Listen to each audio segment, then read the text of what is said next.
my name's Hurley. I'm living in Northern California in the town of Santa Rosa. I'm 57 years old and I've been skating for about 52 years. My second time around in Northern California, which is fun.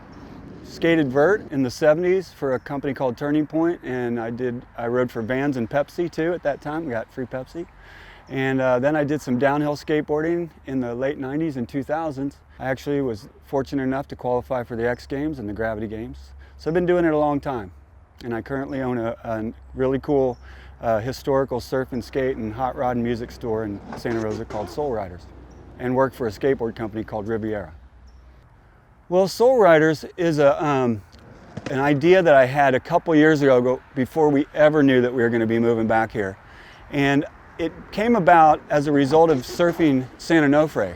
And I'm a local at Santa Onofre. I surfed there every day for 6 years.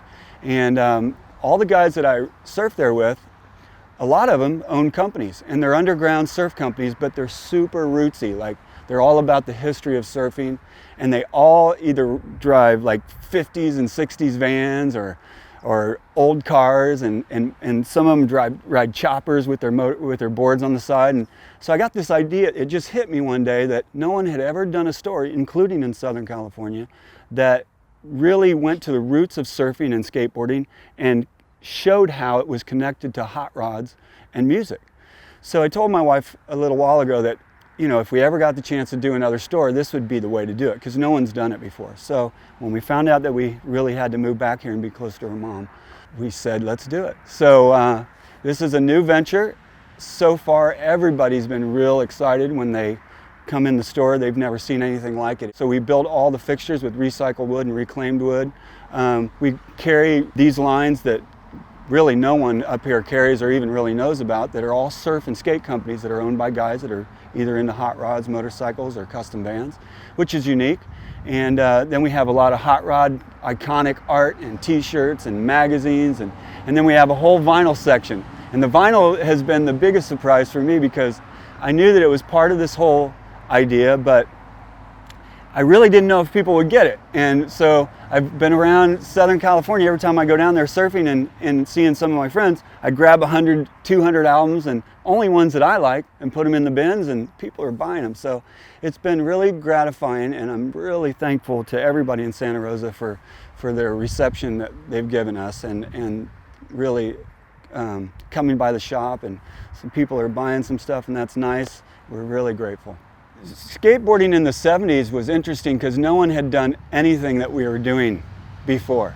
So I think it was a really fun time. I took all my P's and Q's from a guy named Jay Adams. He was my idol, and Tony Alva, and I ended up getting to skate against some of those guys in contests, so that was kind of cool. But the most incredible thing about the 70s was all the people I met. And those guys are all in their 50s now, and they're all ripping too still. One other thing that I'm doing now is I'm writing for a magazine called Concrete Wave, and my column for the last 2 years has been called The Bridge.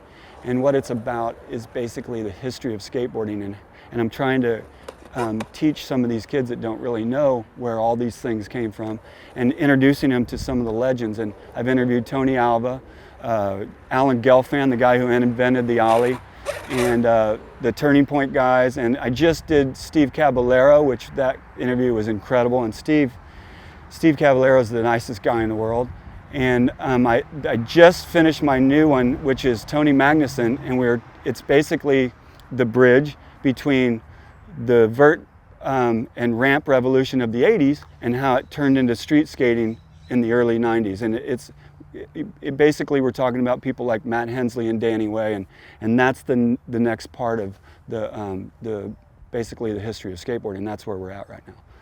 You know, it's interesting to be a skater and still be out here and ripping. Well, ripping, that's relevant to who you are, I guess, but it's interesting to be a skateboarder and be 57 years old, because a lot of the guys, they come out here and they skate with you, and they're like anywhere from 8 years old to 28 years old, and they see you do these things and they're like, what is that? And I'm like, that's a trick from the 70s, and they're like, wow. And then you see kids try them, and that's really gratifying. They appreciate it.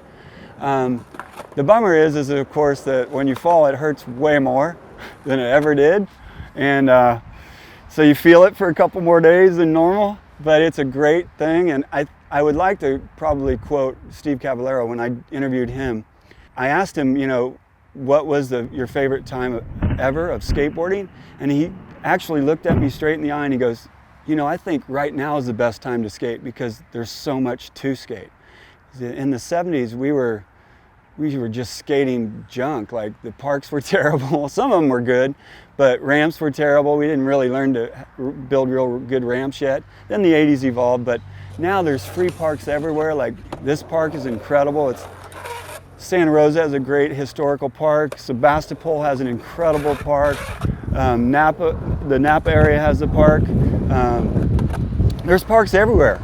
And you can go anywhere in the state to almost any town and there's a skateboard park. So I would have to agree with Cabby and say that this is the best time to be a skateboarder.